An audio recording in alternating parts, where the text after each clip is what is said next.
ভাষা সংগ্রামী প্রাবন্ধিক ও রবীন্দ্র তত্ত্বাচার্য আহমদ রফিকের প্রতি শেষ শ্রদ্ধা জানিয়েছেন সর্বস্তরের মানুষ।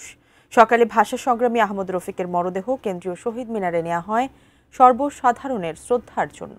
সেখানে ভাষা, সাহিত্য ও সংস্কৃতি প্রেমীরা তাকে শেষ শ্রদ্ধা জানান।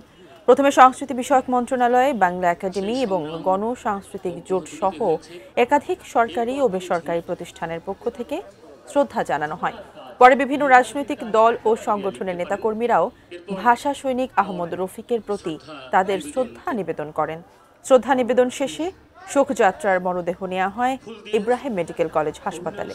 মেডিকেল শিক্ষার্থীদের প্রশিক্ষণ ও গবেষণার জন্য তিনি মরণোত্তর দেহ দান করে গেছেন। গুণী এ মানুষের প্রয়াণে শুভাকাঙ্ক্ষীরা প্রত্যাশা রাখেন আহমদ রফিকের চিন্তা ও কর্মধারা পথ দেখাবে আগামী প্রজন্মকে। Ibrahim medical college